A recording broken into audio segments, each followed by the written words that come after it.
Tu es en fauteuil roulant, moi je t'ai connu, tu n'étais pas en fauteuil roulant. Oui. T'es arrivé à un accident de ski, est-ce que tu peux raconter comment ça s'est passé et qu'est-ce qui s'est passé? Alors, je pars un week-end au ski avec mon syndicat. On se motive pour un snowpark avec les copains. Et moi, j'adore les sensations, j'adore le challenge aussi. Et donc, on part sur une première bosse. Et en fait, comment dire, j'avais jamais fait de snowpark avant. Moi, j'ai toujours skié, mais j'ai jamais vraiment fait de saut, de backflip ou quoi. Moi, j'allais faire les family parks, là, les petits trucs, les petites bosses d'enfants. Et en fait, le truc, c'est que dans ma tête, je pense que j'ai pas switché. Je me suis pas dit, attends, mais en fait, là, je fais un truc d'adulte là en fait. Et normalement ce genre de truc t'es censé quand même te mettre sur le côté des bosses puis regarder comment tu vas la prendre celle-ci, etc. Sauf qu'en fait moi j'y vais genre tête brûlée quoi. Et en fait du coup c'était une bosse, c'était quand même assez raide et en fait je suis partie directement en arrière. Je sais très bien que quand on fait des sauts, bah, le risque c'est de partir en arrière. Il faut au contraire, si on a peur, faut se mettre en avant. Et j'avais bien ce truc-là en tête. Sauf qu'en fait, là, j'allais tellement vite que en fait, j'ai basculé directement en backflip et que je suis tombée de à peu près 3 mètres de haut directement sur le dos. J'étais en bloc-pneu, en fait, j'avais mon diaphragme qui s'était paralysé. Et du coup, en fait, j'arrivais pas du tout à respirer. Et en fait, je me souviens que j'étais complètement consciente et que il y avait rien qui sortait. Et ça a duré un petit moment parce qu'elles sont arrivées, j'étais encore là et j'étais bleue. Et elles se sont dit, mais en fait, on va la perdre. Et après, j'ai réussi à respirer. Et ensuite, j'ai senti que je sentais plus mes jambes. En fait, c'est bizarre parce que les jambes, habituellement, on les sent pas, mais on sent quand on les sent plus. c'est bizarre. Et en fait, j'ai tout de suite compris. Et en fait, à ce moment-là, j'ai gueulé. J'ai gueulé, en fait, et j'ai chialé, quoi, de putain, mais je sens plus mes jambes. Bienvenue dans la saison 2 de Dopamine, le podcast qui invite aussi bien des soignants que des soignés et toute personne qui gravite autour du monde du soin. Je m'appelle Jérémy, je suis infirmier anesthésiste au SMUR et vulgarisateur santé sur la chaîne Les Minutes de Jérémy. Je suis accompagné de Louis, un infirmier en réanimation qui est également créateur de contenu santé sur la chaîne Un Homme en Blanc. Nous tournons cette saison 2 dans le magnifique espace Martine Midi de l'hôpital Avicenne de la PHP qui nous a été gentiment prêté pour l'occasion. On est ravis d'accueillir pour cet épisode Clara, interne en médecine générale que j'ai connue en tant qu'externe au SAMU il y a plus d'un an. Et non, vous pensez qu'on avait réussi à inviter Rebelle sur ce plateau, la ressemblance est frappante, je sais, mais il s'agit bien de Clara. En décembre dernier, la vie de Clara bascule suite à un accident de ski qui la rendra paraplégique suite à une blessure au niveau de la moelle épinière. Dans cet épisode, on parlera de la double casquette soignant-soigné, de cet accident bien sûr, mais tout ça sur un ton très léger, car vous allez vite le découvrir, Clara est une boule d'énergie et d'optimisme. Merci à toi d'avoir accepté de participer à notre podcast Dopamine. Merci à vous.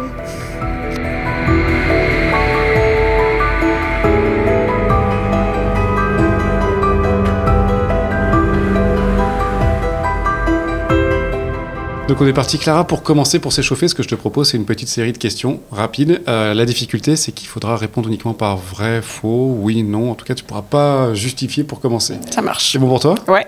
Allez, c'est parti. Alors, est-ce que si c'était à refaire tu ferais médecine? Non.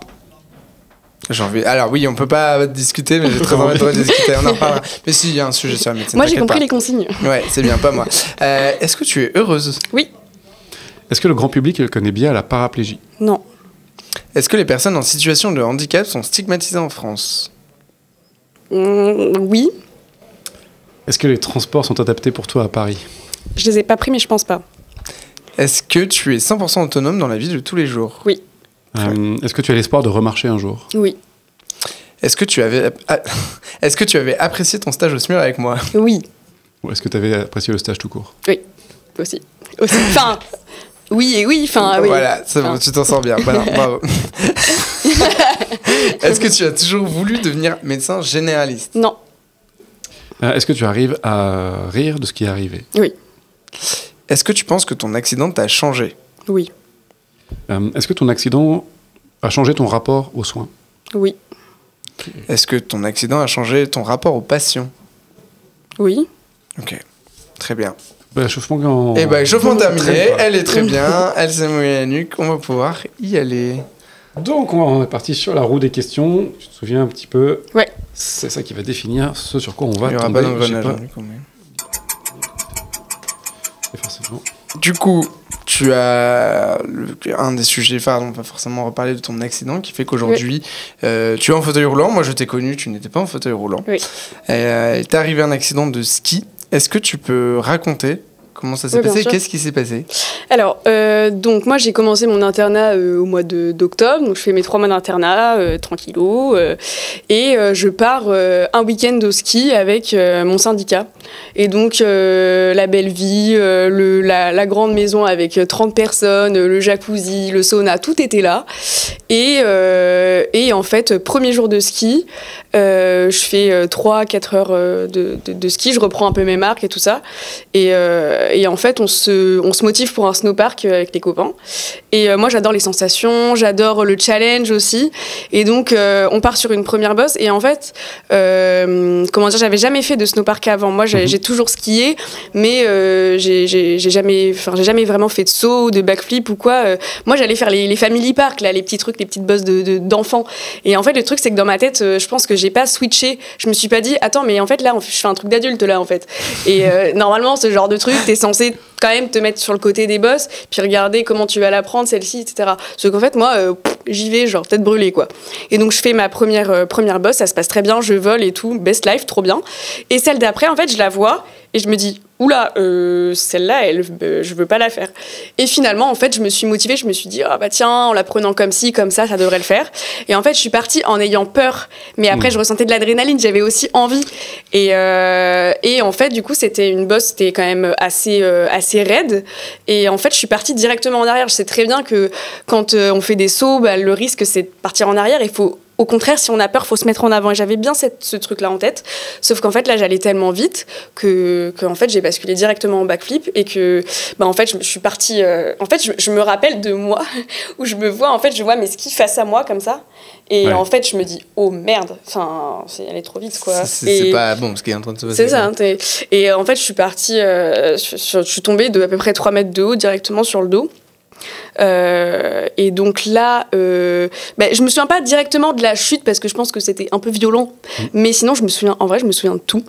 Et en gros, ce qui s'est passé, c'est que je raconte après l'enchaînement. En gros, ce qui s'est passé, c'est que y avait mes copines qui étaient derrière, qui ont tout vu parce qu'en plus le saut était de côté. Du coup, elles ont tout vu. T'étais la première à passer sur le saut, c'est ça? Ouais. Et du coup, elles sont arrivées et moi à ce moment-là, j'étais en bloc-pneu. En fait, j'avais mon diaphragme qui s'était paralysé et du coup, j'arrivais pas du tout à respirer. Et en fait, je me souviens que j'étais complètement consciente et que il y avait rien qui sortait et ça a duré un petit moment parce qu'elles sont arrivées, j'étais encore là et j'étais bleue et elles se sont dit mais en fait on va la perdre. Et après j'ai réussi à respirer. Là, j'ai eu mal, très très mal après une fois que j'ai pu respirer. Et ensuite, j'ai senti que je sentais plus mes jambes. En fait, c'est bizarre parce que les jambes habituellement, on les sent pas, mais on sent quand on les sent plus. c'est bizarre. Et en fait, j'ai tout de suite compris. Et en fait, à ce moment-là, j'ai gueulé. J'ai gueulé, en fait, et j'ai chialé, quoi. Putain, mais je sens plus mes jambes. Tout de suite, t'as fait le lien entre les deux. Ouais, j'ai tout de suite compris. J'ai tout de suite compris et en fait, j'ai gueulé. Et tu sais, c'est le moment où t'as envie de secouer les jambes de colère, mais en fait, il se passe rien. Il se passe rien. Et donc là, les secouristes sont arrivés. Ils ont fait un premier check rapide, mais en fait, ils ont vu que c'était très grave. Et donc, ils ont appelé le SAMU. C'est un hélico qui est passé me chercher. Et donc là, moi, j'étais toute paniquée parce que quand l'hélico arrivait, ça allait faire un peu il y allait avoir un peu de neige qui allait me tomber sur la tronche, en gros. Donc, en fait, il fallait me couvrir d'un petit drap. Et en fait, le médecin me dit, oui, on va juste te mettre ça parce qu'il faut pas que tu te prennes toute la neige. Et moi, j'avais peur, je comprenais pas pourquoi. Du coup, il s'est mis avec moi sous le truc. Du coup, on était à deux sous le drap. Et du coup, l'hélico est arrivé et ils m'ont transporté jusqu'à Annecy, là-bas. J'étais en mode, c'est quand même pas juste parce que j'étais au SAMU et j'ai pas pris l'hélico là-bas, j'avais trop envie de le prendre. Alors, et là, je suis en mode. Tu sais que là, j'ai failli tenter une blague, mais je me suis dit, on va attendre un peu. Mais oui, je me rappelle de ça. C'est pas juste en fait. Ouais. Genre, et puis je vois même pas le paysage, tu vois. Genre, c'est pas juste. Ah oui, parce que c'était allongé. Et j'ai pas pu prendre de photos. Enfin bref. Après, je me disais pas ça, j'avais super mal. Je pense que tu pensais pas trop à ça sur le coup. Et en fait, donc du coup, je suis arrivée à Annecy, ils m'ont fait un scanner, et là, on a vu que j'avais. Potentiellement, enfin très probablement la moelle qui était touchée, j'avais la vertèbre T12 qui s'était pétée, quoi. Ok. qui s'est pété et qui avait comprimé la moelle. On remontrera les images que Ouais. après moi j'ai vu parce que tu les as mis en story sur Instagram. Et du coup à ce moment-là, donc tu as une compression de la moelle épinière, donc une blessure médulaire qui est assez basse en fait, et c'est ce qui fait la particularité, c'est qu'on est vraiment sur le bas de la colonne, ce qui fait que si tu ressentais pas tes jambes, mais tu sens à ce moment-là la sensation elle s'arrêtait où? Tu t'arrivais à identifier Oui, ça s'arrêtait vraiment juste au-dessus du bassin. Ok. Donc, et donc du coup c'est ce qui fait que tu peux complètement les abdos, etc. C'est ça, j'ai tous mes abdos. Et après, du coup, une fois que le scan est fait, qu'est-ce qui se passe ensuite? Donc une fois qu'on sait que tu as une compression médulaire, une compression de la moelle épinière. Donc là, ils décident de m'opérer en urgence. Ok. Et donc en fait, en termes de timing, 6 heures après l'accident, j'étais au bloc. Ok. Et donc en fait, ils ont levé le choc de la moelle, donc ils ont retiré le bout d'os qui était en train de comprimer ma moelle. Et ils m'ont fait une arthrodèse, donc ils ont mis des vis sur mes vertèbres au-dessus pour en fait stabiliser l'ensemble. Donc en fait, ils m'ont mis des vis 2 vertèbres au-dessus, 2 vertèbres en dessous. Et après, ils ont mis des tiges entre les deux pour consolider le tout. En gros, c'est Castorama dans mon dos. Mais Castorama solide. Mais solide, genre titane. En gros, là, maintenant, s'il y a un truc qui casse, c'est mon os, c'est pas la tige. Donc tu veux refaire du ski, c'est ça? Tu veux le retenter Ah, ça, je sais pas encore. Ouais. Mais c'est possible. C'est possible, mais on verra. Ok. Et après, du coup, donc là, tu te fais opérer à Annecy. Et après, voilà. Après, globalement, qu'est-ce qui se passe? Je reste une dizaine de jours là-bas et en attendant de trouver une place dans un centre de rééducation. Là, je me débrouille pour aller à Garches, donc à l'hôpital Raymond Poincaré. Et c'est là que je suis encore hospitalisée aujourd'hui. T'as fait de la réanimation à Annecy en post Oui, en fait, j'ai été en réanimation polyvalente pendant une nuit. En post-op. Mais sinon, en fait, j'ai été rapidement en service de neurochir. Oui, parce que t'avais vraiment t'avais juste la blessure médulaire, mais t'avais pas du tout de TC, de traumatisme crânien, rien du tout ailleurs. On avait un doute sur un traumatisme crânien, mais parce que t'étais frontal, tu l'as dit. Voilà, j'étais un peu frontale. Voilà. Mais non, c'est encore aujourd'hui, il y a un doute. Non, mais en gros, ils m'avaient fait un scanner et qui montrait rien. Ils ont refait un scanner le lendemain, dans le doute. Okay. Et c'était normal. Donc c'est pour ça que t'as pu être rapatrié, etc. C'est ça. Ok. À ce moment-là, dans ta tête, tu vois, en plus, toi, tu connais, de par tes études, de par ton job, tu connais un petit peu tout ça. Comment ça se passe dans ta tête? Tu vois, tu gères les douleurs, tu gères l'émotion, la peur, j'imagine, mais globalement, tu penses à quoi?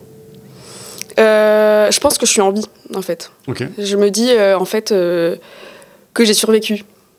En fait. Et je me dis que j'aurais vraiment pu caner, quoi. Et en fait, je me dis que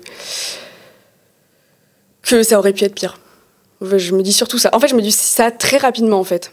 Dès le lendemain de mon accident. Après, j'ai très mal, je suis shootée. Donc, en fait, j'avais peut-être... on avait l'impression que j'étais presque euphorique de la situation par rapport à ce qu'elle était. Mais en fait, c'est simplement, je pense que je relativisais beaucoup et que aussi j'étais shootée à la morphine et que je pense que ça devait. La Keta, c'est trop bien. Après, ouais, c'est ça. C'est ça le message que tu veux. Ouais, non, mais c'est vrai qu'au départ, la morphine, il m'avait mis, je sais plus combien, hein, il m'avait fait une petite ration, tout ça fonctionnait pas, et quand ils m'ont mis la kétamine, j'ai fait là ça va, c'est bon. Continue, ça c'est cool. Là ça c'est bien. Mais en tout cas, c'est pas la première pensée qui t'est venue. T'as pas réussi à relativiser comme ça en te disant heureusement je suis en vie quand t'es tombée, quand tu dis justement. Non, quand je suis tombée, je me suis dit, mes jambes elles fonctionnent plus. Enfin, j'ai compris que c'était très très grave, et je me disais, je suis en vie. Enfin, je me répétais ça, quoi. Tu t'es raccroché à ça. Ok. Et dans les jours qui ont suivi, t'es arrivé à ne pas... parce que tu sais, souvent dans la vie, pour des choses beaucoup moins graves, on a des situations où on fait quelque chose et on regrette de l'avoir fait. Et on se repasse à la scène en boucle en se disant, si j'avais fait ça et ce serait pas arrivé ça, si je pouvais avoir le retourneur de temps dans Harry Potter. Toi, c'est quelque chose qui t'a un peu hanté dans les jours qui ont suivi ou même maintenant?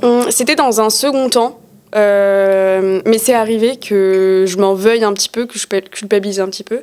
Mais en fait, j'ai l'impression que... En fait, je me disais, j'ai pas fait assez attention, que j'ai été inconsciente, parce que finalement, ce que j'ai fait, c'était complètement inconscient, d'y aller d'un coup, là, pleine blinde. Mais en fait, j'avais l'impression d'avoir éliminé les risques. J'avais l'impression d'être, à ce moment-là, d'être assez prévoyante. Et par exemple, j'entendais dernièrement pas mal d'histoires de gens autour de moi qui avaient eu des accidents parce qu'ils avaient fait du hors-piste, pas que le hors-piste juste à côté, mais vraiment du hors-piste un peu vénère, ou qui étaient en lendemain de soirée, qui étaient en cuite, etc. Donc, et quand je suis allée au ski, déjà j'étais en espèce de survigilance. En fait, j'avais un peu un pressentiment. Après, c'est facile de se dire qu'on avait un pressentiment quand c'est passé, mais globalement j'étais en survigilance. Je me disais, ok, bon, les gens ils étaient en gueule de bois machin. Moi je fais gaffe à ce que je bois la veille.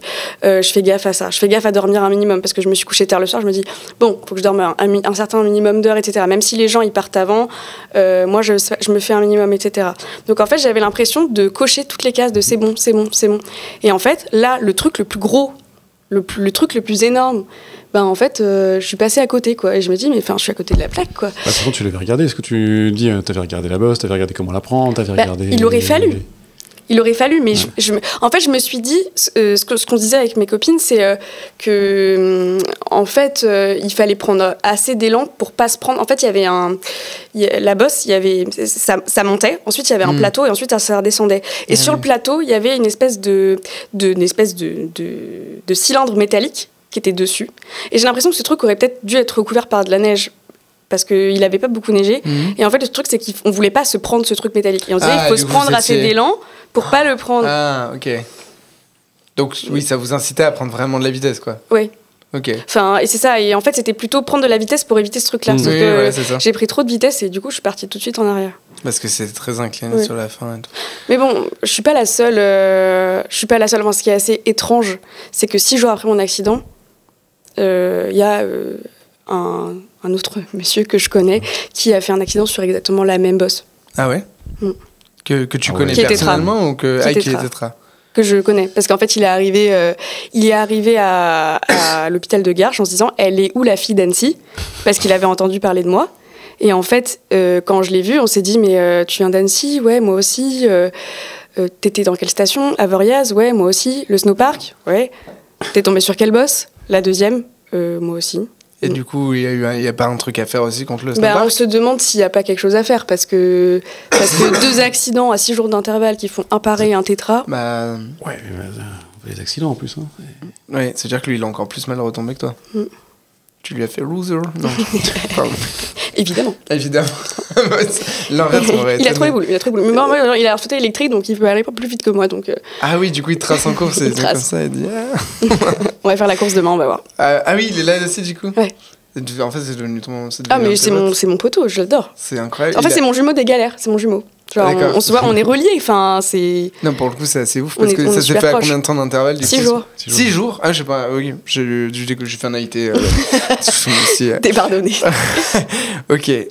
Est-ce que tu veux enchaîner ou tu veux... Non, on continue. On continue. Ouais, ce que tu es en train de me dire, parce que, tu vois, tout à l'heure, quand tu disais sur la série de Vrai-Faux, on t'avait posé la question, est-ce que tu avais l'espoir de remarcher ? On sait que les blessures médulaires sont hyper spécifiques, patient par patient, personne par personne. Ouais.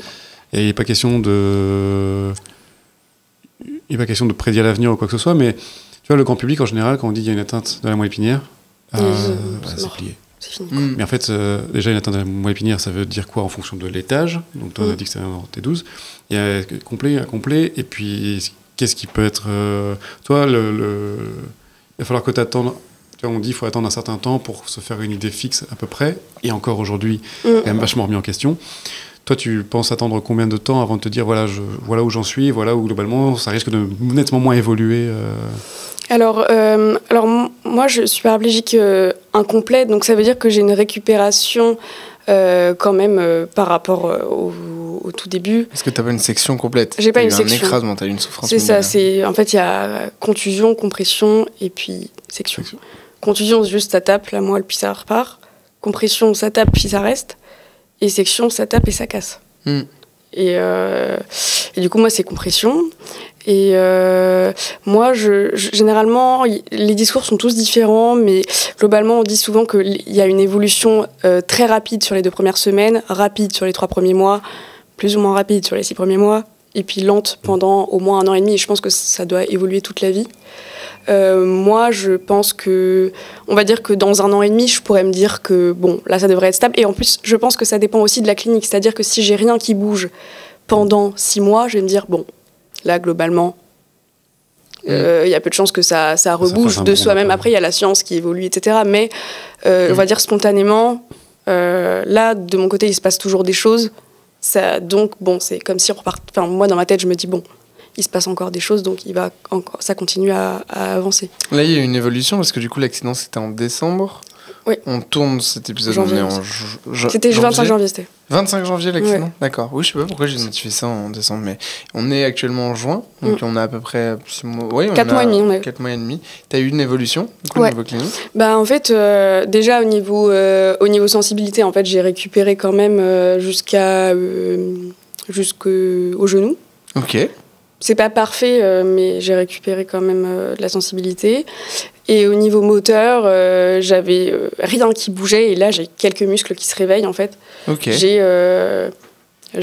les muscles, on va dire, un peu clés dans les muscles de la marche, quoi. J'ai un petit peu de quadri, j'ai un petit peu de psoas, j'ai un petit peu de fessier. Mais c'est encore trop faible pour être fonctionnel et pour pouvoir permettre la marche ou même la station debout. Mais pour certains muscles, c'est assez fort pour pouvoir les travailler. D'accord. Et oui, t'arrives déjà, du coup, c'est bien, ça enchaîne directement avec la rééducation. Juste pour un point, parce que là, on est en train de parler entre nous, mais pour les personnes qui ne sont pas forcément soignantes, en fait, tu es en train de récupérer. Tu es en train de retrouver une activité partielle des muscles des hanches, des fesses et un petit peu des cuisses, du coup. C'est vrai que tout le monde ne connaît pas les muscles. Oui, pardon. Non, mais c'est normal, on est entre nous aussi. Et tu vois, la question qu'on a envie de se poser, ok, on fait ça, mais si j'ai pas mes mollets, si j'ai pas mes orteils, qu'est-ce qu'on en fait Qu'est-ce que j'en fais de tout ça? Et en fait, globalement, tout ce qui est en dessous du genou, ça peut être compensé par ce qu'on appelle des releveurs. Donc, c'est comme des espèces de grandes chaussettes rigides. Des trucs qui font que en fait ça reste que ça fesse pas et du coup on a surtout besoin de 4 muscles au niveau de la cuisse et de la hanche pour pouvoir marcher.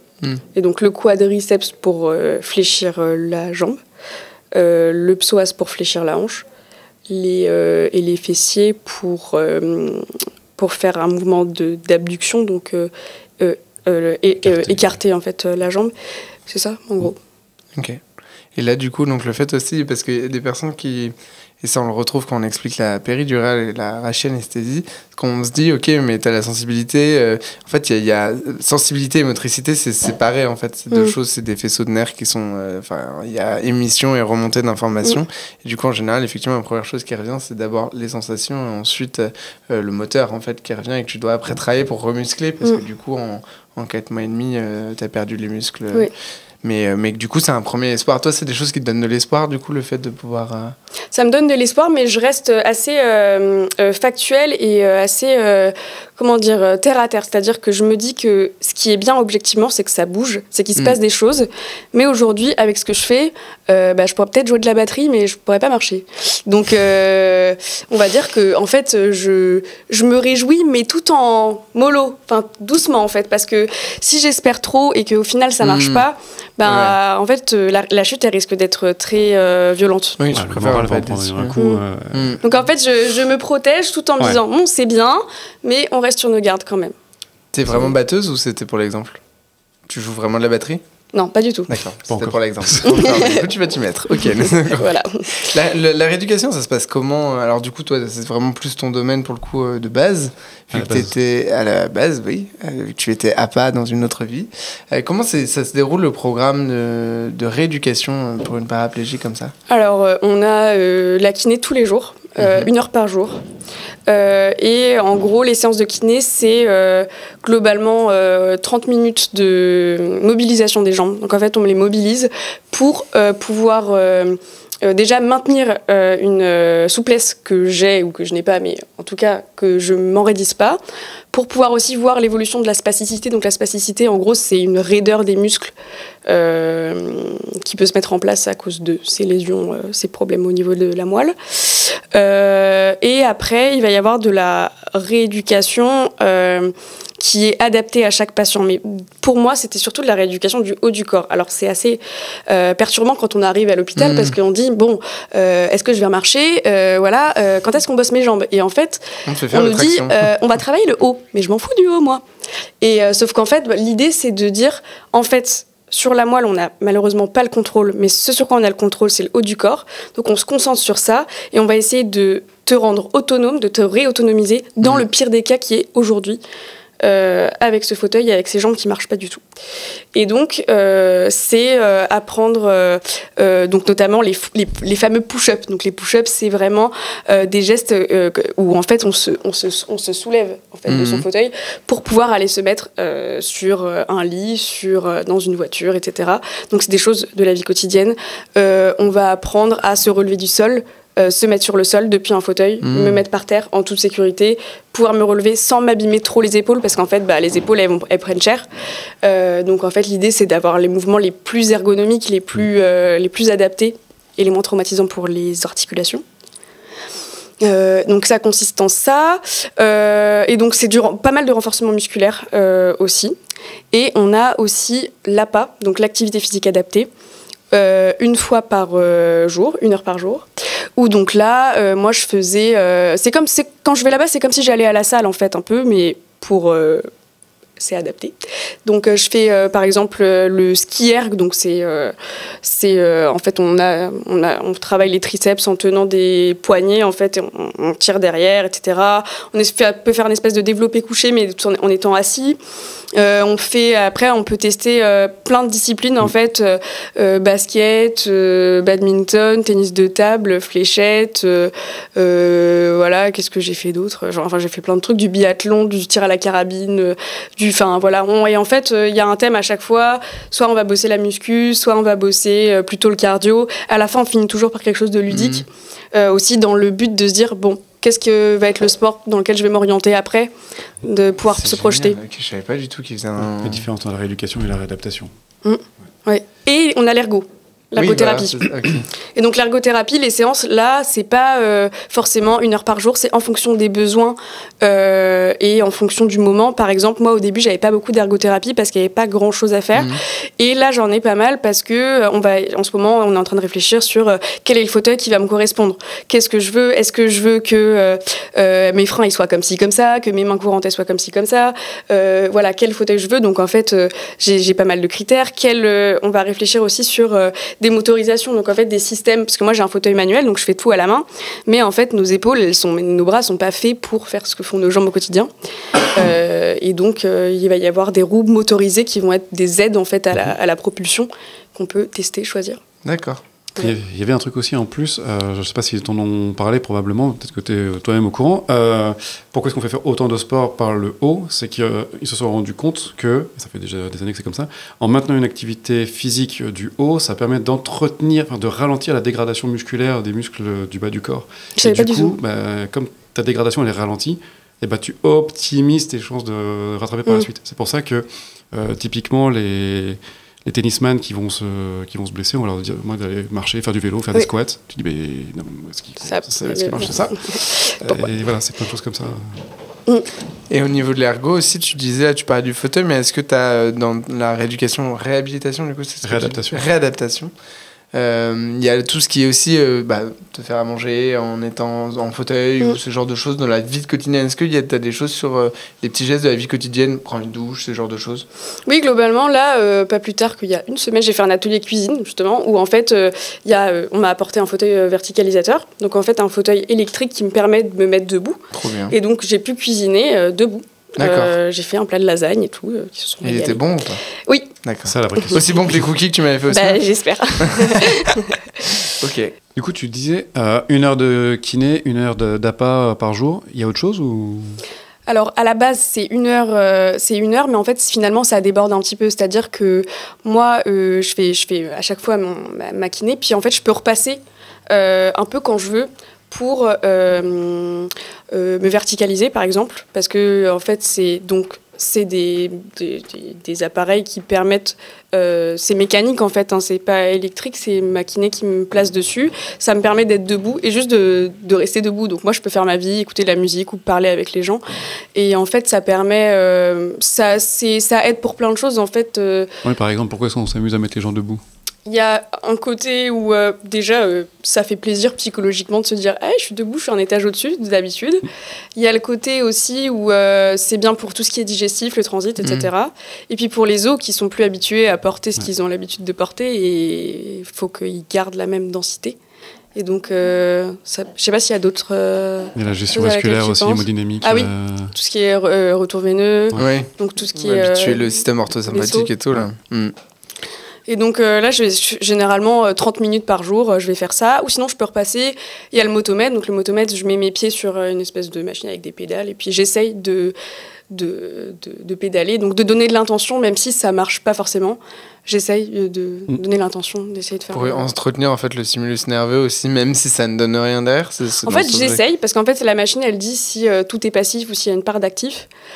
Pour l'instant, il n'y a pas de part d'actif, mais on va dire qu'au moins, on a un comparatif, c'est-à-dire qu'on sait que tel jour, il n'y avait pas d'actif, et là, hop, il y a un peu d'actif, donc c'est chouette. C'est le pédalier électrique, hein, oui. Qui est capable justement de faire à ta place. En fait, j'essaie de débrief pour le grand public, parce que nous, c'est... Et ouais, du coup, t'as raison de me reprendre. Et du coup, oui, globalement, c'est ça, c'est... Oui, donc t'es bien occupé. Et après, t'as des activités qui ne sont pas, on va dire, parce que là, on parle beaucoup de sport, etc., et un peu d'ergo et tout, mais t'as des activités aussi... est-ce que tu vois une psychologue, par exemple ? Est-ce que t'es accompagnée sur d'autres choses aussi Alors moi, je vois une psychologue toutes les semaines. Dès que je suis arrivée, on m'a proposé ce suivi, et moi, j'ai trouvé ça très sain et très bien, même si j'allais très bien. Enfin, globalement, depuis le départ, je vis très bien ce qui m'arrive, globalement. Mais je pense que c'est bien de battre le fer tant qu'il est chaud, et qu'il se passe plein de choses psychologiquement. Il y a plein de choses à process, et je trouve que c'est hyper précieux pour moi, ce suivi. C'est vraiment génial. Il y a des kinés qui... En fait, globalement, on manque toujours de temps et de personnel pour faire d'autres choses, mais les envies des soignants ne manquent pas. Et on a notamment des kinés, en fait, qui, en plus, vont aller faire des séances relax. Donc, une semaine sur 2, j'ai un des kinés qui va me faire faire de la... Comment on appelle ça ? De la... cohérence cardiaque, ou de la pleine conscience, de la méditation pleine conscience. La dernière fois, il m'a fait une séance d'hypnose à cause des douleurs neuropathiques, donc des douleurs en fait de nerfs, donc des douleurs à type de brûlure, etc., qui peuvent être aidées par l'hypnose. Donc il y a des choses en plus, mais qui sont pas officielles, on va dire, mais qui sont très précieuses. Ouais. On a une association qui est super développée, qui marche super bien. Les gens sont d'une gentillesse inouïe. Et en fait, tous les lundis, c'est cinéma. Tous les lundis, on va au ciné. Trop chouette. Donc c'est cinéma. On a des sorties aussi où on sort. Là, il y avait les matchs de foot et tout. On est sortis au bar aller voir les matchs avec les patients, avec les soignants. Là, demain, il y a la Garchoise. Donc c'est une course de fauteuil handi-valide avec des duos de personnes en fauteuil et de personnes valides, donc de soignants. Et il y a des gens qui viennent de Berck, d'Andaille. Enfin, c'est vraiment une institution. C'est la 10e année qu'il y a ça. Okay. Et en fait, on fait des tours dans l'hôpital. Et ça, c'est de l'associatif, quoi. Là, il y a eu le 12 juin, on a fait une soirée barbecue et fête de la musique. Donc, il y a plein de gens qui sont venus jouer de la musique. Plein de moments qui font qu'on oublie qu'on est à l'hôpital. Et ça qui est incroyable, en fait, c'est même c'est très jeune. Les équipes sont jeunes, dynamiques. Et quand je vais en kiné, quand je vais en APA, quand je vais en tous ces trucs-là, en ergo, en fait, j'oublie que je suis à l'hôpital, quoi. C'est magique, quoi. Et ce pôle associatif, je trouve qu'il est tellement précieux et que ça devrait être partout, quoi, parce que ça fait sortir du cadre hospitalier, quoi. C'est trop chouette. Oui, puis l'air de rien, en fait, ça te permet de travailler plein de choses, de mieux travailler. Si t'es mieux dans ta tête, forcément, tu peux mieux bosser sur le coup. Ça permet de travailler de façon, en fait, tu fais pas attention, mais tu vois, le simple fait d'aller regarder un match à l'extérieur, ça va te faire bosser énormément de choses de ta vie vie d'après, en fait, de ta vie d'après, de ta vie actuelle aussi, tu me diras. Être capable de te déplacer, de transférer, et d'être dans un environnement, encore une fois, en dehors de l'hôpital, parce que l'hôpital, la rééducation, c'est pas seulement de l'hôpital, mais c'est bien d'avoir des trucs de transition aussi. Complètement. Justement, eux, c'est quelque chose auquel ils tiennent beaucoup aussi, c'est les permissions les week-ends, parce que ça permet en fait d'être en contact aussi avec la réalité, parce qu'à l'hôpital, on se rend pas compte, mais en fait, c'est une espèce de bulle hyper rassurante où en fait tout est adapté. Et moi, jusqu'à faire mes premières permissions, je voyais que mes jambes fonctionnaient pas, mais je voyais pas le handicap. Je voyais pas l'environnement et toutes les problématiques autour. Et en fait, quand je me suis retrouvée la première fois dans une ville que je connaissais très bien en tant que valide, et là, je me suis pris une claque, en fait, parce que je me suis dit, en fait, la vraie vie, c'est ça. Et avant, j'étais capable de faire tout ça. Et là, il y a le petit seuil de porte. Là, il faut que quelqu'un m'aide à le passer. Enfin, c'est ça. Ah oui, et ça, c'est des choses qu'on fait aussi en APA. C'est qu'on apprend à passer les obstacles, on apprend à passer une marche plus ou moins haute, on apprend à descendre des pentes, parce qu'il y a des pentes qui sont plus ou moins pentues. Il y en a certaines, en fait, donc on doit se mettre en 2 roues, donc on doit se mettre en arrière, et donc, parce qu'habituellement, on est sur 4 roues, donc on doit se mettre en arrière, comme si on faisait une roue arrière, en fait. Hein. Moi, j'adore faire ça, j'adore. Oui, on en revient au problème de base. Les sensations, voilà. Et donc, en fait, si on ne se met pas en 2 roues, on ne contrôle pas sa vitesse, et en fait, on se prend un gadin à la fin, quoi. Oui. Et donc c'est grâce à eux que en fait je vais me retrouver dehors sans avoir trop d'appréhension de dire est-ce que la vie était déjà suffisamment compliquée avant les passages piétons, par exemple. Mais non, mais c'est hyper important tout ce genre de petites choses qu'on voit pas et qui sont pas du tout connues du grand public. Et je pense que en passant par c'est ce que fait Martin, par exemple, El Martissino qu'on avait invité pour la première saison, c'est montrer ce que c'est son quotidien et la charge mentale aussi qui peut être, justement, tu parles du seuil de porte. Et c'est des petites choses comme ça qui rajoutaient des trucs cumulés, fait que ça peut être épuisant. C'est les choses les plus simples qui finalement sont les plus compliquées. En fait. Ouais, parce que tout à l'heure tu disais j'ai appris à faire un plat de lasagne, à cuisiner. Oui, mais en fait les conditions sont pas du tout celles que tu avais. On met plus de temps. Ouais, rien que pour réunir les ingrédients et tout, je suis pas rien qu'à faire les courses, c'est pas la même. Oui, et puis une fois que tu es sur place, que tu as tout. Et ça aussi, on a fait les courses aussi pour se mettre en situation. J'ai pris le bus, j'ai fait. Enfin, c'est vraiment chouette en fait. C'est un peu comme si on était un petit oiseau dans le nid et puis que quand on nous lâche, allez, c'est bon, tu peux t'envoler, ça y est. Tu peux être tout seul en fait. Mais c'est un peu ça. Non, c'est beau comme image.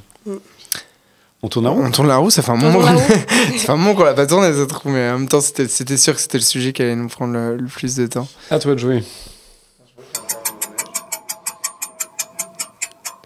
Bon, alors du coup, c'est la mer, hein, c'est ça qu'on a vu. On va plus aller sur ton côté, le gros côté de ta vie. Tu es interne en médecine générale. Est-ce que on s'est rencontrés au SMUR, mais on s'était rencontrés avant. Est-ce que tu peux expliquer comment on s'est rencontrés avant, s'il te plaît ? Alors avant, parce qu'il y a un premier avant. Ah oui, parce que non. Ah oui, je t'ai pas dit ça. Attention. Alors le avant, c'était j'étais externe en réanimation. Et en fait, je te connaissais par les réseaux, etc. Et donc, c'était la nuit, et on a une patiente qui arrive avec le SMUR. Et en fait, je te vois directement, je te reconnais. La patiente n'était pas bien du tout, hein, et tu t'en occupais très bien d'ailleurs. Mais, c'est bien joué. Et en fait, là, je te vois. Et en fait, je pense que j'ai un moment de panique où je me dis, je peux pas passer à côté de cette occasion de lui parler. Et en même temps...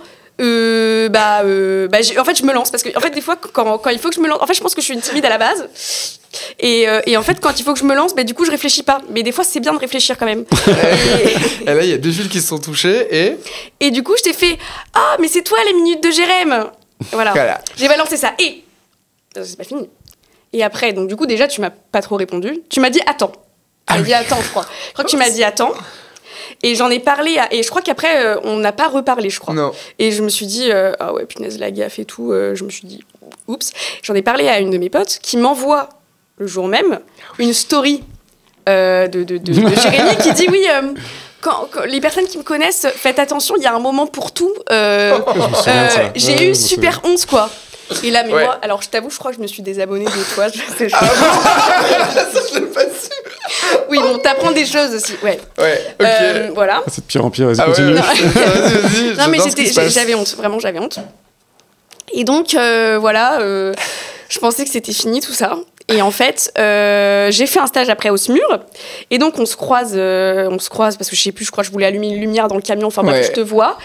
Et je me dis, bah c'est toi, machin. Et je crois que j'ai brisé la glace direct. Je crois que je t'ai dit, je suis désolée pour la dernière fois. Je sais pas, toi qu'est-ce que t'as comme souvenir de... Si, c'est ça. Le seul truc que je précise pas, c'est qu'on était donc dans un sas de transfert et j'étais donc avec une patiente gravissime vu qu'elle était intubée.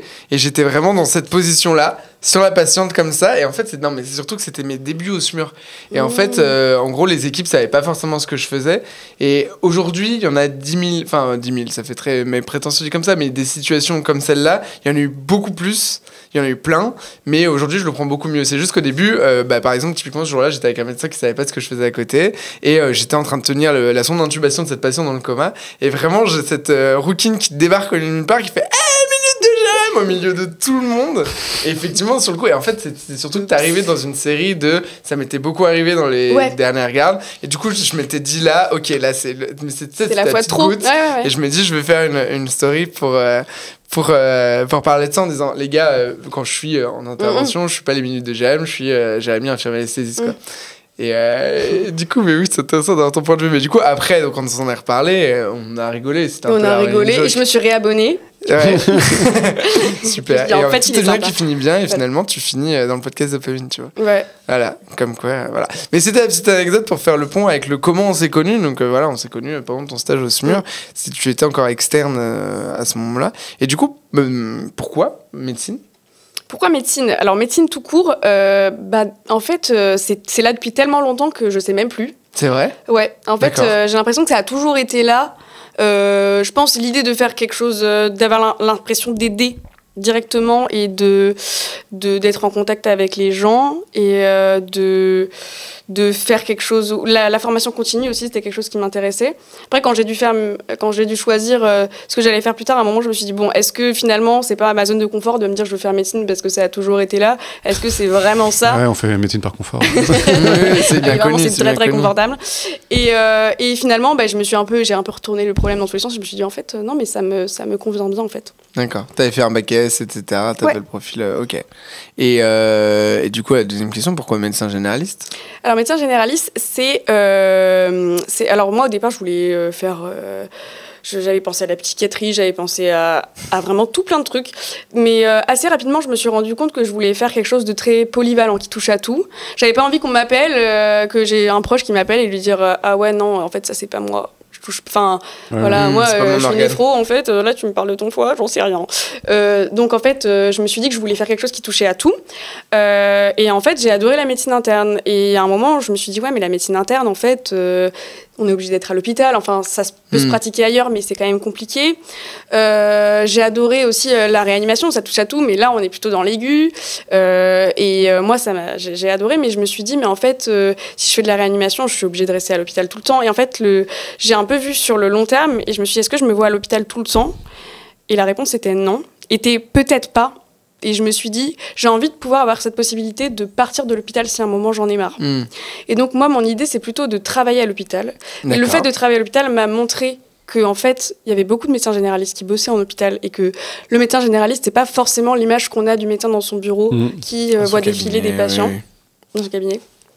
Et mon idée, c'est plutôt de travailler en hôpital, dans des services notamment de médecine interne. Pourquoi pas de la MPR ? Parce que du coup, c'est de la médecine physique et de réadaptation dans le service dans lequel je suis aujourd'hui, qui permet du tout à des patients comme moi d'avoir une rééducation. Et peut-être après, à l'avenir, de travailler dans un cabinet. Mais donc voilà, c'est ça. Et avoir cette possibilité d'avoir plein de façons d'exercer. Je peux quand même me spécialiser s'il y a des choses qui m'intéressent, par exemple notamment la dermato, si je veux faire un diplôme universitaire en plus, je peux. En fait, j'ai l'impression qu'il n'y a pas trop de porte qui est fermée. Pas de barrière, oui, c'est ça. C'est bien parce que tu anticipes avec la question d'après, c'est savoir comment tu te sentais d'exercer en tant que médecin. Donc là, tu réponds complètement à la question. Tu as envie d'être un peu le Dr House en médecine interne ? J'aime bien ce truc-là. En fait, j'aime bien ce côté de la médecine interne, donc c'est l'aspect de Dr House. Quand j'en parle aux gens, c'est ce qui parle le plus, c'est vraiment Dr House. En fait, moi, j'aime bien ce truc de... tout le monde a une connaissance quand même assez aiguisée sur plein de sujets, mais il y a des patients où, en fait, tout le monde bug. Enfin, personne comprend. Il nous fait des trucs de cette maladie-là. Il y a des trucs qui ressemblent à ça. En fait, ça ressemble à rien. Et en fait, moi, j'aime bien ce truc où tout le monde réfléchit et tout le monde est en galère. Je dirais l'externe, l'interne, le chef de service, tout le monde galère. Et moi, j'aime bien ce truc-là. T'aimes bien investiguer, quoi. C'est ça. Ouais, c'est ça. J'aime bien. En fait, j'adore débattre d'impatience, se dire qu'est-ce qu'on a cherché qu'on n'a pas, qu'est-ce qu'on n'a pas cherché, J'adore en fait réfléchir sur un patient. J'aime bien. Oui, donc ça te manquerait effectivement au cabinet la pluridisciplinarité aussi. Parce que si t'aimes bien discuter avec tes confrères dans un premier temps de ta carrière... Oui, c'est clair. Après, il y a des maisons Il y a des maisons de santé, etc. Et la médecine générale aussi. Parce que le syndicat est très développé en médecine générale et je trouve que c'était important pour moi de me dire que je saurais que mes horaires seraient respectés, sachant qu'on se bat déjà pour avoir des horaires à 48 heures qui sont quand même la norme européenne et c'est déjà quand même beaucoup. Et je savais que globalement j'aurais plus de chances que dans des spécialités comme la chirurgie pour avoir des horaires respectés. Ah, ça c'est une certitude. Ok. Toujours le débat de l'espace. Et suite à ton accident, est-ce que tu as remis à un moment... Toi, t'embrayes complètement sur un sujet d'après. C'est marqué là, copain. Non, c'est de l'arbre. Bah, regarde la dernière de la mer, que tu as rédigée toi-même. Ouh là là. Non, c'est marqué indépendant de ton handicap. Tu sais, on a un peu les... Comment on dit ? Les vieux couples. Les vieux couples, ouais, c'est ça. Non, c'est marqué indépendant du handicap dans les notes. Ok, on retourne la roue. En fait, on essaie de bien séparer les sujets, sinon ça sert plus à rien de tourner la roue. Je sais. Surtout qu'il y a deux trucs. Surtout que là, il fallait que... Là, ça va tomber sur la... Allez. Autre activité. Bon, ça va être assez rapide. On va te refaire un jeu un peu rapide comme le oui ou non. Ouais. Et cette fois, il faudra que tu dises surcoté ou sous-coté. On te donne une affirmation et tu dis si c'est sous-coté ou surcoté en termes d'idées, de projections, ce genre de choses. Et je justifie ou pas ? La bonne nouvelle, c'est que tu peux justifier. Exactement. Okay. Les exosquelettes au lieu des fauteuils roulants. Je dirais sous-coté. Mais je pense qu'aujourd'hui, les exosquelettes, ils ont aujourd'hui pas de vocation à être remplacés par les fauteuils roulants encore aujourd'hui, parce qu'aujourd'hui, on les teste que à l'hôpital. Moi, je vais tester dans une semaine pour voir à quoi ça ressemble. Donc, pour l'instant, en réalité, je sais pas vraiment de quoi je parle parce que je l'ai pas testé. Mais je pense que ça peut être super chouette. Après, pour l'instant, c'est comme les premiers ordinateurs. C'est gros, ça prend de la place. C'est quand on est dedans, je crois que c'est des démarches qui sont assez robotiques. Parfois, on est secoué, etc. Mais moi, je me dis, ça se trouve, un jour, on enfilera une combinaison, puis on pourra marcher. Donc, je pense que ce serait super que ce soit développé et que ça marche tellement qu'on puisse enfiler ça comme un vêtement. Oui. Ce serait génial. Mais aujourd'hui, c'est pas possible pour l'instant. Okay. Ouais, pourquoi pas, hein, quand on regarde ceux qui bossent chez Amazon ou des trucs comme ça, qui ont effectivement des appareillages pour se protéger le dos. Effectivement, il faut déjà avoir une certaine musculature du bas, mais en fonction de la récupération, en fonction des blessés, comme tu dis, hein, on passe de l'armature complète à potentiellement quelque chose de faisable. La rééducation en France, c'est sous-coté, je pense qu'on n'en parle pas. Moi-même, le service de rééducation, je connaissais la médecine physique et de réadaptation rapidement dans mes cours, mais je savais pas vraiment ce que c'était. Et c'est vraiment, en fait, on est patient, mais on est actif de notre soin. On n'est pas dans la chambre toute la journée, allongé. En fait, on travaille, on se lève le matin, on se prépare. Et se préparer, c'est du sport. Et on se prépare, on va en ergo, on va en kiné, on va en APA. Et on croise du monde, on croise des gens, on se connaît. On connaît les patients. Et aussi, les services, c'est particulier parce qu'en fait, les gens, ils restent longtemps. Donc, en fait, on se connaît tous. Oui. Et en fait, on s'entraide énormément, quoi. Le moindre qui a un coup de mou, on se connaît, donc on se voit, on voit que ça va pas, on se motive, et ouais, c'est pas assez, on n'en parle pas assez. Je pense que c'est pas assez connu. Heureusement qu'il y a... Tu connais Dr Nawel sur les réseaux ? Ça me parle de nom. C'est la seule MPR qui fait de la vulga, Dr Nawel 2.0, qui vient de passer PU en plus en MPR. Ouais, voilà, qui vulgarise là-dessus. C'est pas la seule pour les collègues qui essaient de se lancer et qui ont un peu de mal. Il y en a d'autres qui essaient de se lancer mais qui n'ont pas la visibilité. Elle fait un super contenu, c'est génial ce qu'elle fait. Mais... Attends, j'ai juste envie de m'incruster dans le jeu, j'ai envie de dire sous-côté aussi. Pourquoi ? Parce que la rééducation de manière globale en France, elle est extrêmement sous-cotée parce que typiquement quand une personne va faire une blessure de manière générale, on va parler les entorses, les tendinopathies, les choses comme ça, et ça va mieux au bout de 3 séances, on t'a prescrit 10, 15, 20 séances, on t'a prescrit quelque chose, et toutes les personnes qui au bout de 3 séances ça va mieux s'arrêtent, et qui finalement, l'année d'après, j'ai mal au dos, j'ai mal à quelque chose, et ça va pas, et qui vont traîner ces pathologies-là sur la durée. Alors que si elles avaient respecté leur rééducation, respecté leur prise en charge, comme tu dis, si elles avaient été actrices, ces personnes-là, de leur rééducation, de leur réadaptation complètement, elles auraient eu un confort de vie nettement meilleur. Je dis pas parfait, je dis pas, ça dépend complètement des personnes, mais elles ne se donnent pas toutes les chances, et du coup, après, c'est les personnes qui vont, comme elles ne voient pas l'importance de leur rééducation, ne comprennent pas l'importance de la rééducation, parce qu'on leur a peut-être mal expliqué, nous, en tant que soignants, parce que globalement, dans la vie, c'est bon, t'as plus mal, vas-y, va bosser. Et ben, c'est des personnes qui vont vivre avec des douleurs, plus de douleurs qu'elles ne devraient tout au long de leur vie. C'est juste pour ça que je voulais... Non, mais oui, et puis même plus globalement, même sur de la rééducation, comme tu dis, les entorses et tout, en fait, ou les maux de dos, on a tendance à traiter genre le maux de dos, mais pas le pourquoi il a eu mal au dos, tu vois, et en fait, c'est juste la sédentarité, ce genre de choses. Les blagues sur le handicap. C'est sous-coté. Moi, je pense qu'on devrait pouvoir rire de tout. Après, ça dépend de qui on a en face. On voit la réceptivité, si la personne est réceptive ou pas. Je pense qu'aussi, ça dépend de ce que la personne, elle dégage. Ça dépend de plein de choses. Moi, je me suis tapé des barres sur... Enfin, tu voyais mes stories une semaine après mon accident. C'est exactement pour ça que j'ai osé t'inviter sur Dopamine. Hein. Si tu l'avais pas pris comme ça et que t'en rigolais pas... Enfin, que tu dédramatisais, à mon avis, comme ça, jamais je t'aurais proposé. Moi, j'ai pris un contre-pied total. Enfin, mes copains, ils m'ont fait une plaque d'immatriculation pour mettre derrière mon fauteuil. J'avais un A, enfin voilà, moi au taquet, enfin voilà, j'ai même mis des LED sous mon fauteuil. T'as pimpé? On a pimpé et tout. Mais là, mais vraiment, mais il n'y a pas en fait. Tu pourrais m'envoyer une photo? Oui, évidemment. Oui, évidemment, voilà, le fauteuil de Clara. Oui, incroyable. Mais là, comme je change de fauteuil toutes les semaines, je peux pas remettre le tuning à chaque fois. Mais certainement, t'arrives en faisant poète. Et vraiment, après elle lance-flamme et tout, genre total. Excellent. Tu dois suivre des humoristes comme Artus, je sais pas si tu vois, qui font beaucoup d'humour là-dessus. Moi, j'adore. Attention, c'est du handicap physique, elle. Confonds pas. T'as dit quoi? C'est du handicap physique. On sait pas, ça te les deux. Oui, ça, on en parle depuis le début.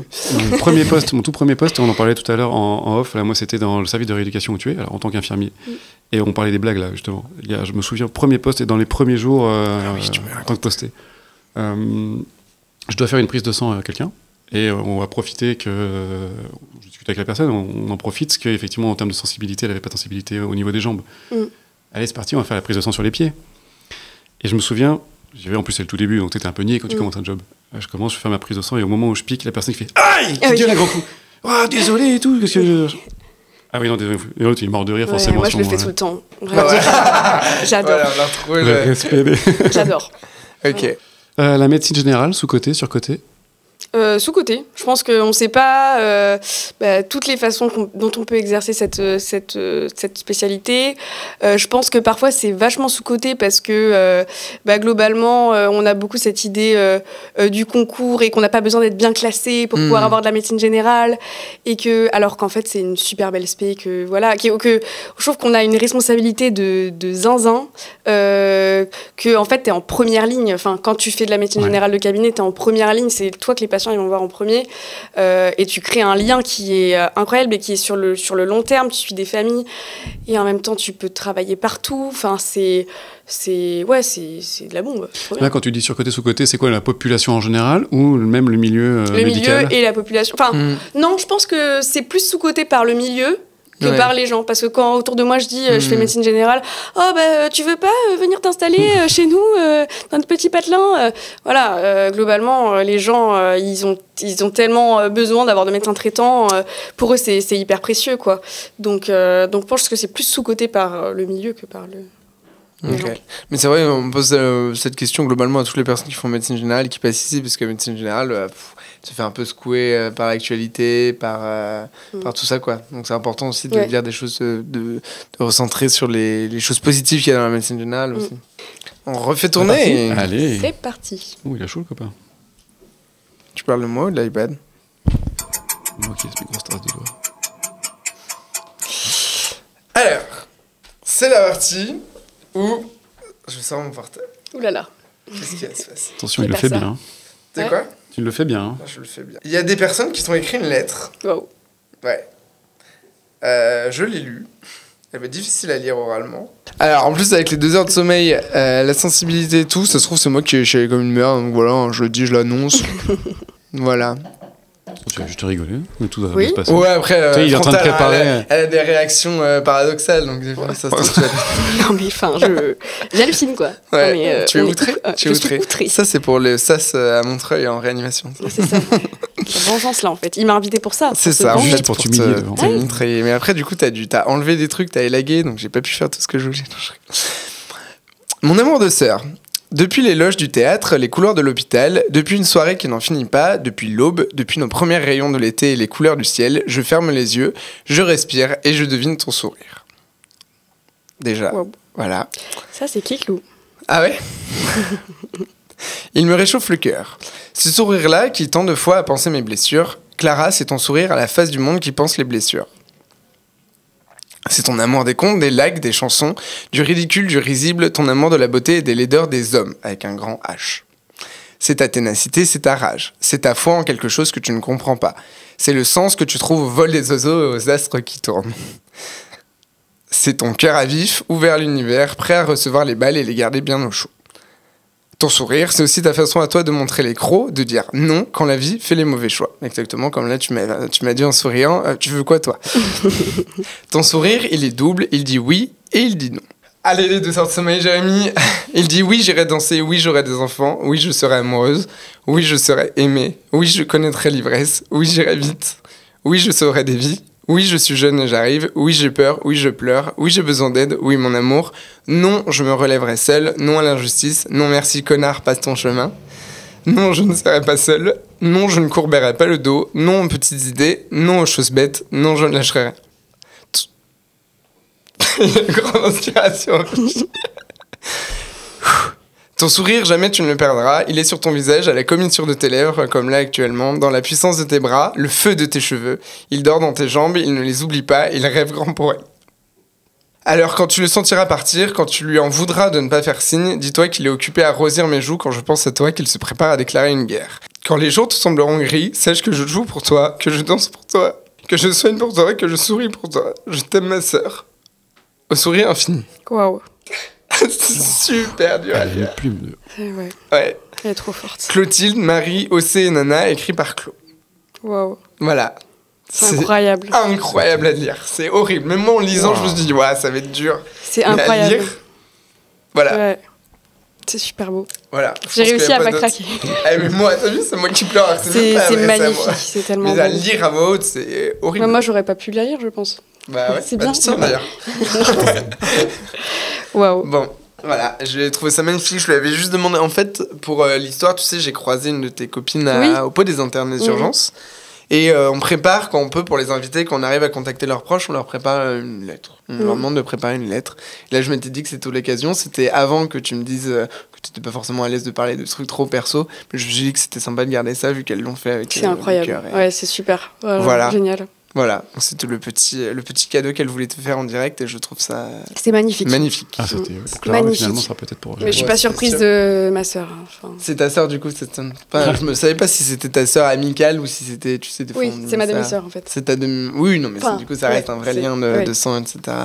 Mais c'est magnifique. Elle écrit ou c'est. Elle fait pas de l'écriture son métier, mais elle a toujours une plume incroyable. Ah oui, c'est Enfin, Ouais, elle Ouais. est incroyable. clairement. plus personne ne voudra jamais écrire de texte maintenant Ouais, pour c'est clair. dopamine. Parce que... T'as mis la barre très très haute là. Le dernier sujet qu'on voulait parler, qui va permettre de conclure superbement ce podcast, vraiment le tri de la roue était parfait.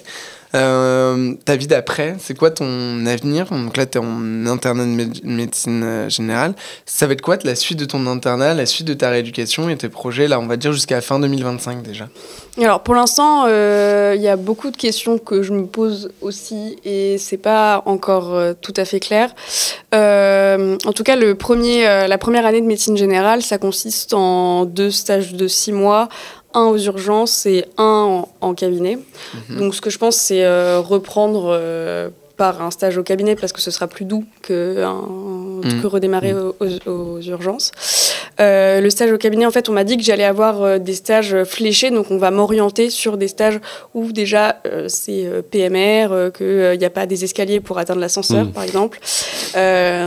Donc je serai orientée, j'aurai des stages qui seront... Je serai surnuméraire, ça veut dire que je vais être en plus dans les chiffres, dans le nombre des internes, c'est-à-dire que en théorie, si je suis pas là, ça changera rien. En fait, je suis en plus.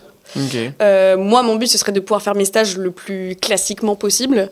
Mais néanmoins, je sais qu'au départ, je vais devoir être en temps partiel parce que je vais pas pouvoir... il va falloir que je réapprenne à vivre un quotidien, une vie active. Et que, en fait, je pourrais pas assumer un temps plein au début du mois. Donc pour la médecine générale, je pense que le cabinet ça changera pas grand chose à part le fait que les visites à domicile, je pense que ça va être compromis parce que il y a toutes sortes de contraintes. Par contre, pour les urgences, franchement, c'est très flou. Globalement, je pense que je vais pouvoir faire je pense que je vais pouvoir tout faire normalement. Je pense qu'il faudra juste que je sois jamais seule, du moins au début, pour les nuits. Il y a des gestes dans lesquels je vais être limitée. Par exemple, aux urgences, si un patient qui fait un arrêt cardiaque, globalement, je pourrais pas être très opérationnelle. Mais en même temps, globalement, il y a beaucoup de médecins qui lead et qui massent pas. Quand on regarde, en fait... il faut qu'il y ait du monde, mais en fait, il faut toujours quelqu'un pour dire où est-ce qu'il faut se placer, qu'est-ce qu'il faut faire, noter, tout ça. Donc en fait, il y a plein de choses possibles. Je pense pas que ça me limite vraiment beaucoup, toujours pour examiner des patients qui sont un petit peu lourds, etc., pour pouvoir soulever leur dos, écouter leurs poumons. Ça, c'était déjà compliqué en tant que valide, donc je pense que ce sera toujours compliqué en étant assis. Néanmoins, j'aurai peut-être plus de prise en étant sur mon fauteuil, je sais pas. Mais je pense que je serai jamais seule, il y aura toujours des gens pour m'aider. Je vois pas vraiment dans quoi ça pourrait me limiter, sachant qu'en plus, je travaille dans un milieu globalement qui est censé être plutôt PMR, en théorie. Donc, je vais voir, mais pour l'instant, tant que je suis pas vraiment confrontée aux difficultés, je me rends pas vraiment compte. J'ai hâte de passer de l'autre côté, repasser de l'autre côté. Ouais. C'est vrai. C'est vrai que beaucoup de personnes autour de moi en fait, quittent l'hospitalisation et ne retournent pas travailler tout de suite. Là où moi, il me tarde parce qu'en fait, ça fait un moment que je ne suis plus du bon côté de la barrière et qu'il me tarde de pouvoir aller à l'hôpital et me dire ce soir, je rentre chez moi, j'ai fini ma journée de travail. Sortir de ta bulle, être confronté retrouver presque une routine, mais un rythme de vie normal. Et repasser du côté soignant, quoi. Ouais. Ok, c'est bien, t'as répondu, parce que moi je me posais la question du stage aux urgences, mais en fait, effectivement, alors peut-être aussi, justement, tu feras un très bon leader qui met pas les mains dans le cambouis, justement, parce que ça, c'est le défaut de beaucoup de personnes qui veulent leader, peu importe ce soit paramed ou med d'ailleurs, pour la position du leader, mais on dit que la position du leader, c'est presque d'être assis de base, en fait, et de regarder ce qui se passe. Donc bon, ça va filer droit. Voilà, c'est ça, ce sera colonel Clara. Je rigole, j'avais un réa comme ça. Le numéro 2, quand il y avait une réa, il tirait sa chaise devant la chambre. Et il se mettait comme ça. Mais c'est très bien, c'est vraiment la position qu'on devrait avoir. Il mélangeait pas tous les rôles. Ah, puis il voyait tout. Tout. Oui. Tu m'as parlé aussi au téléphone quand on a échangé qu'il avait fallu du coup aménager ton appartement que tu as déjà dans la ville où tu fais ton internat. Ça, du coup, c'est en cours. Ça va se passer comment ? Globalement, en fait, il y a des aménagements qui vont devoir être faits, mais qui seront pas vraiment majeurs. J'ai eu la chance de choisir un appartement qui soit accessible avec une rampe, avec un ascenseur, avec des portes qui sont quand même grandes. Donc, globalement, c'est surtout trouver le matériel pour, par exemple, la baignoire. Souvent, moi, je pensais qu'une baignoire, c'était complètement impossible. Mais en fait, il y a des planches qu'on peut mettre et se transférer sur la planche pour prendre la douche avec. C'est ça. Voir comment j'accède surtout au dressing, mais avec le fauteuil verticalisateur que je vais prendre, ça devrait m'aider. Pour la cuisine aussi. Après, ça va être surtout de la réorganisation, d'abaisser beaucoup les choses. Mais globalement, j'aurai pas de travaux à faire, surtout qu'en plus je suis locataire, donc j'ai pas beaucoup de marge de manœuvre. Après, il y a des espèces de tiroirs qu'on peut fixer dans des placards en fait, qui se tirent et qui descendent, qui amènent les choses à nous, plutôt qu'on se verticalise. Que en fait on choisit une poignée et on choses à toi abaisse. Plutôt que d'aller vers la C'est un appartement récent, un appartement neuf C'est les années 2000. Oui. C'est même fin 90. Heureusement, c'est pas un appart parisien. Pour le coup, je suis vraiment pas trop mal tombée. Si ça m'évite de redéménager, ça me va très bien. Ouais, c'est ça. Ok, et donc... Et ça, c'est fait avec qui ? C'est l'hôpital qui s'en occupe ? Alors, Ça, c'est globalement... moi, je vais faire un aller-retour dans ma ville d'internat, prendre des mesures, voir les problématiques que je rencontre, les rapporter à mes ergothérapeutes de Garches, et après, vont proposer des choses un peu en attendant que je retourne faire mon hôpital de jour dans ma ville d'internat où j'aurai d'autres ergothérapeutes qui vont pouvoir passer chez moi et voir s'il y a d'autres choses à apporter. C'était intéressant. Je sais que dans certains services de MPR, de rééducation, justement, ils font un peu comme dans Dr House. Il y en a qui vont chez toi à domicile et qui regardent tout, qui prennent tout en photo, qui prennent tout machin, et qui, pour en parler, justement, tu vois, typiquement, pour les personnes qui ont fait des AVC, t'as pas envie de leur laisser un tapis en passage, les escaliers, comment adapter, etc. Ça, je trouve ça hyper intéressant. Oui. Complètement. Là, ils ont fait, chez mes beaux-parents, ils ont fait des visites à domicile pour que je puisse avoir un lieu quand je vais en région parisienne pour pouvoir être. Et en fait, c'est comment apporter des solutions, un seuil de porte, un seuil de douche, rajouter des rampes, etc. C'est hyper intéressant. C'est des métiers en plus qu'on connaît pas trop, à part quand justement on a un proche qui est dans une situation de handicap ou qu'on est soi-même, c'est ça. Et ergothérapeute, à pas, je connaissais pas du tout ces métiers en fait. Ergothérapeute, je trouve que c'est incroyable les ergothérapeutes qui trouvent à chaque fois une solution à chaque petit problème de chaque personne. C'est incroyable quoi. Puis c'est adapté à chacun. Puis avec les APA aussi, moi je trouve ça génial d'avoir en fait plein de patients qui ont plein de lésions différentes et de dire en fait ce patient-là, on va plutôt travailler ça, ce patient-là va plutôt travailler ça. C'est génial et en fait tu changes la vie des gens. Oui, clairement. T'as une valeur ajoutée qui est dingue. Mais dans le quotidien et durablement en plus. Et du coup, donc, ce qui est une bonne nouvelle, c'est que tu pourrais être médecin. Enfin, t'es déjà médecin, mais tu pourrais être docteur et exercer en tant que, malgré effectivement la blessure médulaire et peu importe l'évolution finalement. Est-ce que du coup, il y a eu des cas avant toi où tu permets justement de suivre des traces, ou est-ce qu'il y a des choses qui vont être nouvelles dans justement ta maquette d'internat? Est-ce que des choses où c'est un peu improvisé, comme par exemple le fait que tu sois en sur-effectif, ou est-ce que justement il y a déjà eu des personnes dans le même cas que toi avant et du coup c'est plus facile? Il y a déjà eu des personnes dans le même cas que moi, peut-être pas spécifiquement la paraplégie, mais des personnes qui notamment ont des maladies, qui sont malades, etc. Ils savent, ils ont l'habitude en fait d'avoir des médecins qui ont besoin de soins, et donc ça déstabilise pas les gens. Ok, c'est bien, parce qu'au moins ça te permet de continuer. Je pense que c'est un milieu aussi où même les co-internes, ils peuvent plus comprendre que personne aussi. Qu'on s'absente parce qu'on est malade, ils sont médecins. Je veux dire, si eux comprennent pas, qui peut? On arrive au bout. On arrive à la fin du podcast, c'était vachement bien. J'espère que c'était trop chouette. Voilà, toi qui avais un peu peur, je peux le dire, il avait un peu peur et tout d'être gêné, mais tu l'as dit toi-même que tu étais une grande anxieuse. Je suis content, j'espère que tu vas passer un bon moment parce que c'était super chouette. Vraiment trop chouette. Merci beaucoup de m'avoir invité. Avec grand plaisir, je voulais absolument que tu viennes raconter ton histoire. Et on espère vraiment que ça va te faire du bien de retourner dans la ville où tu fais ton internat et que tu vas pouvoir vite justement retrouver ta vie. Ouais, tu m'étonnes. Merci beaucoup. Merci à vous.